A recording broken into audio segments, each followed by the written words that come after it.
নমস্কার বন্ধুরা, আমি কবিগুরু রবীন্দ্রনাথ ঠাকুরের আফ্রিকা কবিতাটি আবৃত্তি করে শোনাচ্ছি। শুনুন। আফ্রিকা রবীন্দ্রনাথ ঠাকুর।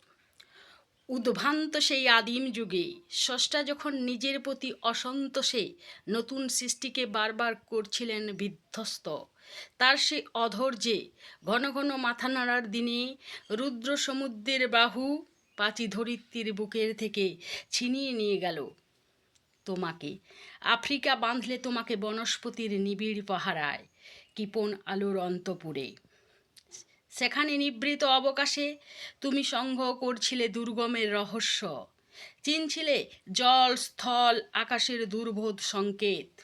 প্রকৃতির দৃষ্টি অতীত জাদু মন্ত্র জাগাচ্ছিল তোমার চেতনাতৃত মনে। প্রকৃতির দৃষ্টি অতীত জাদু মন্ত্র জাগাচ্ছিল তোমার চেতনাতৃত মনে। বিদ্রুপ করছিলে ভীষণকে বিরূপের ছদ্মবেশে, শঙ্কাকে চাচ্ছিলে হার মানাতে। আপনাকে উগ্র করে বিভীষিকার প্রচণ্ড মহিমায় তাণ্ডবের দুন্দুভি নিনাদে।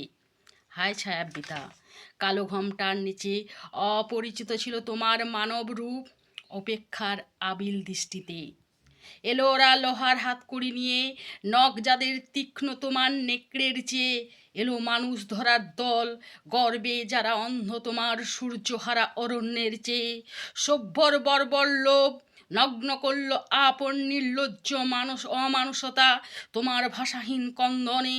বাষ্পাকুল অরণ্য পথে পঙ্কিল হলো ধূলি তোমার রক্ত অশ্রুতে মিশে। দুঃস্ব পায়ের কাটামারা জুতোর তলায় বিভৎস কাদার পিণ্ড চিরচিহ্ন দিয়ে গেল তোমার অপমানিত ইতিহাসে। সমুদ্র পারে সেই মুহূর্তে তাদের পাড়ায় পাড়ায় মন্দিরে বাজছিল পুজোর ঘণ্টা। সকালে সন্ধ্যায় দয়াময় দেবতার নামে শিশুরা খেলছিল মায়ের কোলে। কবির সঙ্গীতে বেটে উঠেছিল সুন্দরের আরাধনা। আজ যখন পশ্চিম দিগন্তে পদসকাল ঝঞ্ঝা বাতাসের ঊর্ধ্বশ্বাস, যখন গুপ্ত গহ্বর থেকে পশুরা বেরিয়ে এলো অশুভ ধ্বনিতে ঘোষণা করলো দিনেরও অন্তিমকাল।